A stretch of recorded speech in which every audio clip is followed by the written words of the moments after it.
thank you for taking the time to talk to toofab today. Brian, very nice to meet you. My pleasure. Dylan, nice to meet you. I've watched the first three episodes of Mighty Ducks Game Changers. I am someone who grew up with this franchise. It seems like you probably did as well. So I guess first off, can you just talk a little bit about your connection to the Mighty Ducks, especially being from a hockey family yourself? Yeah, definitely. So Mighty Ducks was absolutely on repeat at our household for sure. The first three episodes or first three, the movies were on repeat. My brothers and I wore out the VHS tapes and always fought over who got to be Team USA and who was Team Iceland. Obviously, we're born in Canada, but I was raised mostly in the States, actually in the Michigan area. So the Mighty Ducks were a huge part of our childhood, and being able to be a part of the Mighty Ducks as an adult, it was just unbelievable. Really cool experience. Really cool experience. And I mean, having grown up with it, and it is, being part of your childhood with your family, what was their reaction once you were cast in the show? Yeah, they were stoked. I mean, my brothers were, I think, more excited, and my parents were, they're proud of me. They're always Yeah. very, very supportive of whatever it is I'm doing. But for my brothers especially, I think it was one of those things where I sent them a photo from set on the first day, and I was in my gear. Obviously, it's don't leak this, guys, but this is pretty wild. Like I'm wearing a Mighty Ducks jersey here. This is incredible. So they were really excited about it, and there are a few times in your career where you get to go, wow, this is actually a dream come true. But that was very much a real dream come to life. The experience of being on the Mighty Ducks. Now, obviously, you seem like a very positive person. Your Twitter bio is celebrating positive vibes, but your character in this show is very much the opposite of that. He's not a good person. For you, No, how was it getting into that mindset?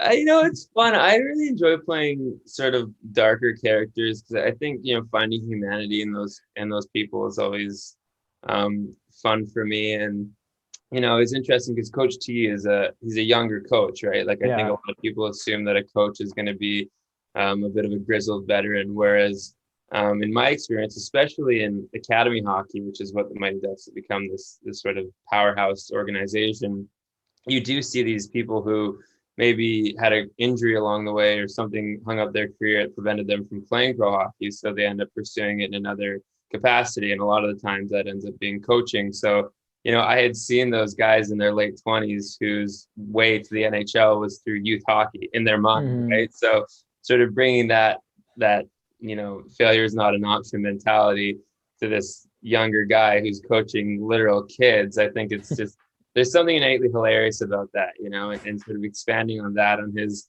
extreme will to win at any cost whatsoever.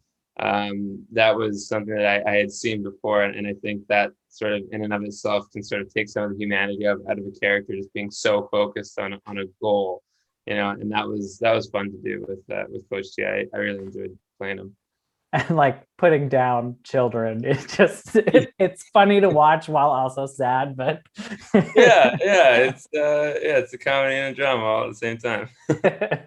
And now, after being slighted by the Ducks, that the Misfits kind of joined together, they form their own team, the Don't Bothers. But for you, how maybe have you handled rejection in your career, or do you have maybe any advice for persevering? Yeah, 100%. I mean, as an actor, you get rejected all the time. All the time. You get a lot more no's than yeses. And, the same can be said for when you're playing hockey at any capacity, semi-pro, pro, minor hockey. And I think, looking at failure not as a finite thing, as a part of a journey. I mean, you're never going to start something and on your first try get it right. Or if you do, you're gonna want to keep trying because that's likely a fluke, So I think the separation of finite failure, and having it be a part of a journey is really important for not just acting in hockey, but for life in general. I think you want to approach stuff as a longer process, and I'll try it once and see if it works, and then move on to the next thing. And playing hockey, like both my brothers played in the Western, they played in a higher level of hockey than I did, and my dad played in the NHL.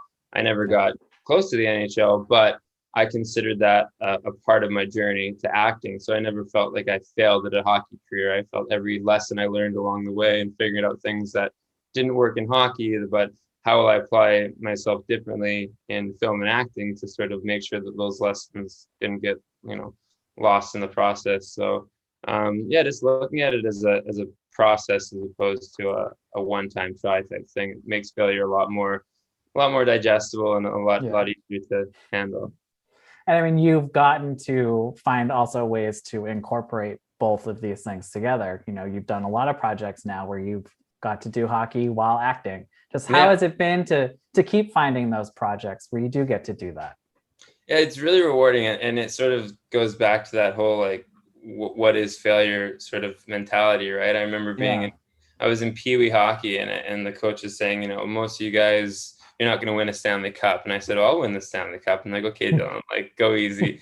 But, one of the third projects I ever filmed was for the Hockey Hall of Fame. And it happened to be a film about the history of the Stanley Cup. And we actually got to have the real Stanley Cup on set. And my team won the Stanley Cup. So, I wasn't in the conventional sense winning the Stanley Cup, but I thought to myself, well, this is this is in a way, this has sort of completed that dream and that journey. And then as a kid, I wanted to be a Mighty Duck, and now it's happening. So I think if you keep your mind open and you sort of, I guess, keep your eyes open for opportunities and keep on the trail of whatever it is you want to do, you'll find those moments along the way where you go, oh, wow, I guess it kind of did work out, Right, just got to reapproach it.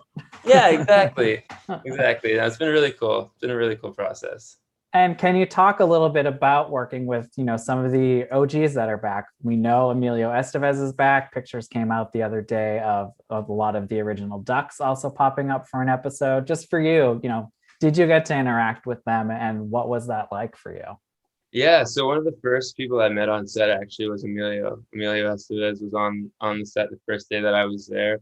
And he was there just to, say hi to the cast and the crew and sort of set the tone for the whole project, which was, I think, really important for everyone to see his commitment, not just, on paper and on the cast list, but to be a presence on set and to sort of have that guiding light through the process of filming.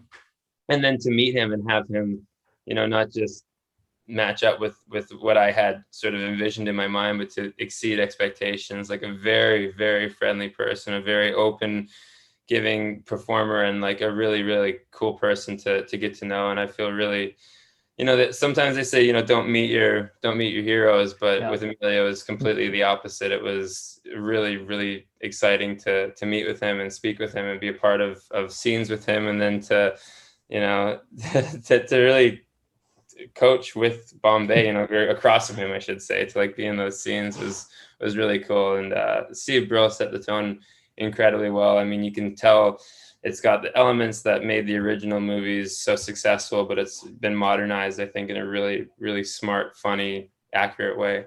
Yeah. Did you get to see any of the Ducks? I know we don't know much about how they're returning, and the photos kind of seem like they're on their own or just with Emilio, but yeah, I don't know how much I can give away, but even off camera on set, yes, if that makes it easier for you. Yeah, for sure. Off camera, we, again, it was another instance of